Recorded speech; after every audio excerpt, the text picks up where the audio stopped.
আসসালামু আলাইকুম বন্ধুরা, আপনাদের মাঝে আবার নিয়ে আসলাম ভাই নামক অজানা ভয় গল্পের সিজন 2 10 নম্বর পার্ট। বেশি কথা না বলে গল্প শুরু করা যাক।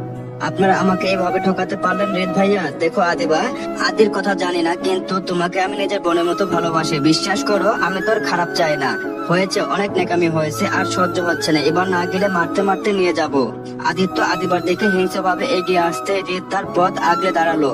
থাম আদিত্য, অনেক করেছিস, আর না। আমি যদি সেদিন পিকনিকে থাকতাম তবে এমন কিছু ঘটতে দিতাম না। এত কিছুর পর তুই আদিবার সাথে এমন ব্যবহার করার সাহস পাস থেকে। আর কখনো আদিবার সাথে খারাপ ব্যবহার করার চেষ্টা করবি না। আর আদিবা, আজ থেকে তুমি আমার বোন। আমি তোমার ভাই হয়ে কথা দিচ্ছি, এরপর আদিত্য তোমার সাথে কখনো খারাপ কিছু করবে না। যদি করে তবে আমার সাথে বন্ধু শেষ করে তবে তোর কাছে পৌঁছাতে হবে। আদিত্য বাঁকা এসে বলল, ধুর শালা, আমি কিছু করব না। এখন দয়া করে তোর বোনকে বল শ্বশুর বাড়িতে ফিরে যেতে, না হলে তোর শ্বশুর আব্বা সকাল উঠে আমাকে কুচুকাটা করবে। ফাজলামি বন্ধ করবি। আদিবা বোন আমার, বাসায় যাও প্লিজ। আদিবা আর কথা বাড়ালো না, সে ধীর পায়ে গাড়িতে উঠে বসলো। আদিত্য আবার গাড়ি স্টার্ট দিল। সে আদিবার আর কোনো কথা বলার সুযোগ দিল না। বাড়ি গেটের সামনে পৌঁছে আদিত্য আদিবাকে ধমক দিয়ে বলল, সোজা নিজের ঘরে যাবে। যদি কেউ জানতে পারে তুই রাতে বাইরে ছিলি তবে কাল তোর লাশ ড্রয়িং রুমে পড়ে থাকবে, মনে থাকে যেন। আদিবা ভয়ে দ্রুত গাড়ি থেকে নেমে বাড়ির ভেতর দৌড় দিল। বাইরে রিত আদিত্য ঘাড়ে হাত দিয়ে বলল, যদি আদিবাকে সান্ত্বনা দেয় না কেন? এমন জঘন্য একটা কাজ তোর পক্ষে আশা করিনি আদিত্য। আদিত্য একটু হেসে বলল, আমিও বুঝতে পারছি না আমি কিভাবে এমনটা করলাম, তবে আমার মনে হয় আমাকে ডাক দেয়া হয়েছিল। কি বলছিস এসব? এখন এসব নিয়ে কথা বলার সময় নেই দোস্ত, পর তোকে সবটা বুঝে বলবো। তুই একটু খোঁজ নে জোস গুলোকে সাফ করেছিল। বেশ, তুই যেমনটা বলবি। ঠিক আছে দোস্ত, এবার তুই বাসায় যা, বাকিটা আমি দেখে নেব। আমিও ঘরে গিয়ে একটু বিশ্রাম নেব। পরদিন সকালে বাড়ির ডাইনিং টেবিলে সবাই বসে আছে। সকালের আলো জানালা দিয়ে ঢুকছে। টেবিলে খাবার সাজানো। আদিবা এবং আদিত্য দুজনে চুপচাপ বসে খাচ্ছে। আদিবার মুখে এখনো ভয় আর রাগের ছায়া, কিন্তু সে মাথা নিচু করে খাবার নাড়ছে। আদিত্যের মুখে কোনো ভাবান্তর নেই। সে ঠোঁটে শুকিয়ে যাওয়া রক্তের দাগ আর পিঠে বেল্টের দাগ লুকিয়ে আছে তার শার্টের নিচে। আহমেদ চৌধুরী এবং মিনা বেগম টেবিলে বসে আছেন, কিন্তু তাদের মধ্যে একটা অস্বস্তিকর নীরবতা। সবাই যেন অস্বাভাবিক হওয়ার চেষ্টা করছে, কিন্তু কারো মুখে কোনো কথা নেই। খাওয়ার শেষে আদিত্য উঠে দাঁড়ালো। সে কিছু না বলে বাইরে চলে যায়। আদিবাও তার ব্যাগ কাঁধে নিয়ে কলেজের উদ্দেশ্যে রওনা দিল। আহমেদ চৌধুরী এবং মিনা বেগম টেবিলে বসে আদি এবং আদিবা চলে যাওয়ার দিকে তাকিয়ে রইল, কিন্তু তাদের মধ্যে কেন যেন কোনো কথা বললো না। হঠাৎ আহমেদ চৌধুরী ফোন বেজে উঠলো। আহমেদ চৌধুরী ফোন ধরে কথা বলা শুরু করলেন, কিন্তু সাথে সাথে তার মুখ গম্ভীর হয়ে গেল। আহমেদ চৌধুরীর মুখে ভাব দেখে মিনা বেগম ভ্রু কুঁচকে গেল। মিনা বেগম উদ্বিগ্ন হয়ে প্রশ্ন করলেন, কি হয়েছে আহমেদ? কে ফোন করেছিল? আহমেদ চৌধুরী গম্ভীর কণ্ঠে জবাব দিল, কলেজ থেকে ফোন করেছিল। কলেজে কমিটির সিদ্ধান্ত নিয়েছে আদিত্যকে কলেজ থেকে বের করে দিবে। তারা বলেছে আদিত্যর বিরুদ্ধে অভিযোগ এত গুরুতর যে তাকে কলেজে রাখলে প্রতিষ্ঠানের দুর্নাম হবে, শিক্ষার্থীরা আন্দোলন করবে। আর আদিত্য যদি বের করে দেওয়া হয় তাহলে এবার সে বোর্ড পরীক্ষা দিতে পারবে না। কথাগুলো বলে আহমেদ চৌধুরী একটু থামে। মিনা বেগমের দিকে তাকায়। মিনা বেগম মুখ রাগে লাল হয়ে গিয়েছে। তিনি টেবিলে হাত চাপড়ে দাঁড়িয়ে যায়। মিনা বেগম রাগে চিৎকার করে উঠলেন, এসব কি বলছো আহমেদ? আদিত্য কোনো সাধারণ ঘরের ছেলে নয়, ওর পরিবারে একটা ব্যাকগ্রাউন্ড আছে। তুমি ওই কলেজে একজন ডোনার, ওর নানা একজন মিনিস্টার, তবু ওদের এত সাহস হয় কি করে? তাছাড়া আমার ছেলে কতটা মেধাবী ওরা কি তা জানে না? আদিত্য সবসময় ক্লাসে প্রথম হয়, আর এখন এই তুচ্ছ কারণে ও বোর্ড পরীক্ষা দিতে পারবে না। মিনা শান্ত হও, আইন সবার জন্য সমান। আইন কোনটা আইন? আদিবার এসব বানোয়াট কথা তুমি বিশ্বাস করতে পারো, কিন্তু আমি কখনো বিশ্বাস করব না। ওর নাটকের জন্য আমার ছেলের জীবন ধ্বংস হয়ে যাচ্ছে আহমেদ। তুমি বাবা হয়ে এসব মেনে নিলেও আমি তা মেনে নেব না। এসব কিছুতেই আমি মেনে নিব না। আমি এখনই বাবাকে ফোন করছি। না আমি না, প্লিজ আমার কথাটা শোনো। তুমি এখন তোমার বাবাকে এসব জানালে তিনি এটা কিছুতেই মেনে নিবে না। আদিত্য ওনার নয়নে মনে, উনি যে কোনো মূল্যে নিজের নাতিকে কলেজে রাখতে কলেজের কমিটি বাধ্য করবেন। কিন্তু তুমি কি বুঝতে পারছো, এমন একটা ঘটনার পর আদিত্য আর আদিবা একই কলেজে পড়লে সবাই ওদের দিকে আর চোখে তাকাবে, নানান খারাপ কথা বলবে। এতে হয়তো আদিত্যের কিছু হবে না, কিন্তু আদিবা, তাই বলে আদিবার জন্য তুমি নিজের ছেলের জীবনটা ধ্বংস করে দেবে? না আমি না। আমি আদিবার বাবা হয়ে যেমন আদিত্যর শাস্তির ব্যবস্থা করেছি, ঠিক তেমনি এখন আদিত্যর বাবা হয়ে বাবার দায়িত্ব পালন করব। তুমি কোনো চিন্তা করো না, আমি নিশ্চয় কিছু একটা ব্যবস্থা করব। বলে আহমেদ চৌধুরীর বাসা থেকে বেরিয়ে যান। অন্যদিকে আদিত্য আজ কলেজে যাননি, সাথে তার সার্বক্ষণিক সঙ্গী হৃদও যায়নি।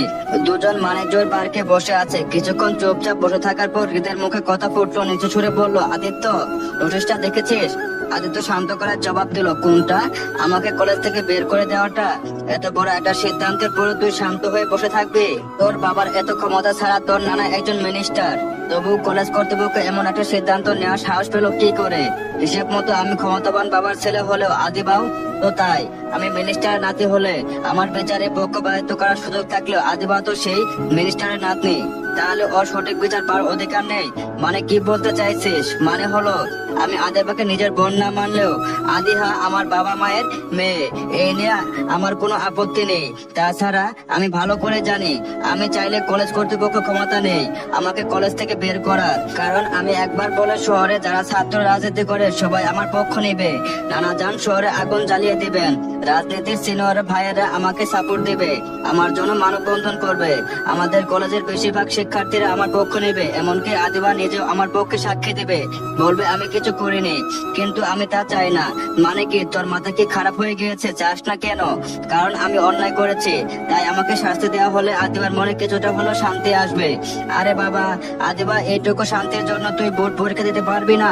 না দিলাম না, তাতে কি এমন হবে? পরের বছর দেব।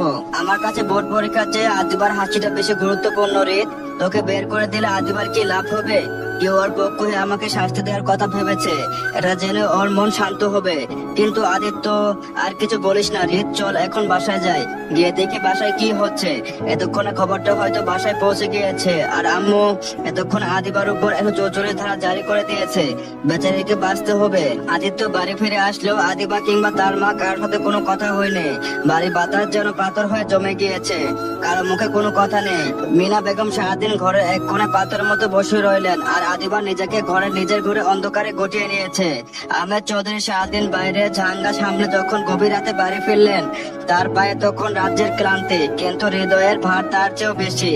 তিনি সরাসরি নিজের ঘরে না গিয়ে ধীর পায়ে আদিবার ঘরের দিকে এগিয়ে গেলেন।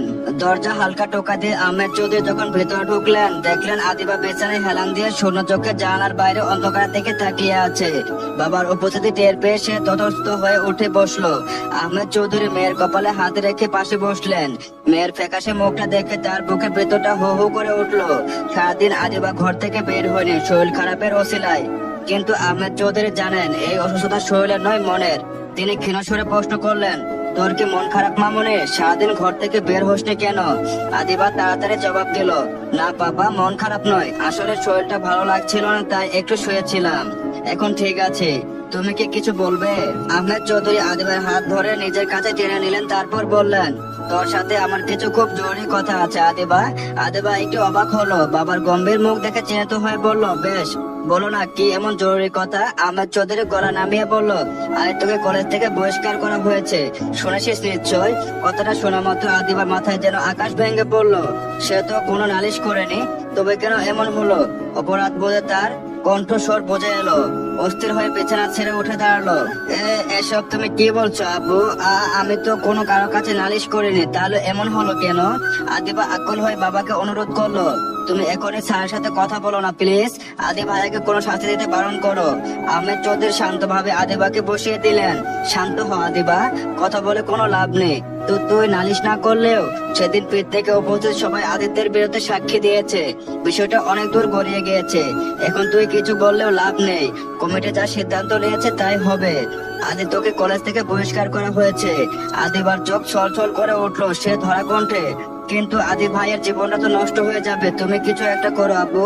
আহমেদ চৌধুরী দীর্ঘশ্বাস ফেললেন, আমি একটা সিদ্ধান্ত নিয়েছি আদিবা, আদিত্যর ভবিষ্যতের কথা ভেবে নিয়েছি।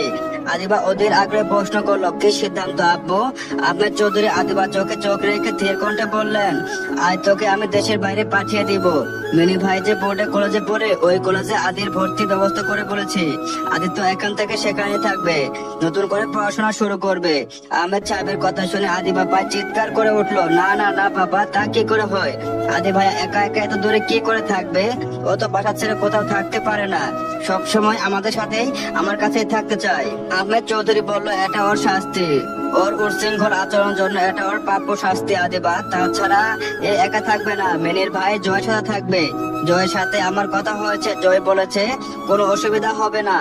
এখন থেকে ওরা দুজন ভাই একসাথে থাকবে। আদিবা কাঁদো কাঁদো গলায় বলল, কিন্তু আমি চাই না আদি ভাই কোনো শাস্তি পাক। আদিত্য ভাই কোনো অন্যায় করে থাকলে আমার সাথে করেছে, আমি তো আদিত্য ভাইকে ক্ষমা করে দিয়েছি আব্বু, তাহলে কলেজ কেন ওকে শাস্তি দেবে? তুমি প্লিজ স্যারকে বলো আমি কোনো অভিযোগ করব না। আদি ভাইকে যেন কোনো শাস্তি না দেয়। শান্ত হও আদিবা, বিষয়টা একটু বোঝার চেষ্টা করো। আদিত্যর জন্য এটাই ভালো হবে। একা থাকলে সবাই ওকে আর চোখে দেখবে, ওর সম্পর্কে বাজে বাজে কথা বলবে। কলেজ থেকে বের করে দেয়া ঘটনাটা ওর পিছু ছাড়বে না, ওর জীবনটা নষ্ট হয়ে যাবে। চলবে তো? গল্পটা কেমন লাগলো অবশ্যই জানাবেন। আর হ্যাঁ, যারা এখনো আমার চ্যানেলটি সাবস্ক্রাইব করেন নাই অবশ্যই সাবস্ক্রাইব করে দেবেন। সবাইকে অসংখ্য ধন্যবাদ।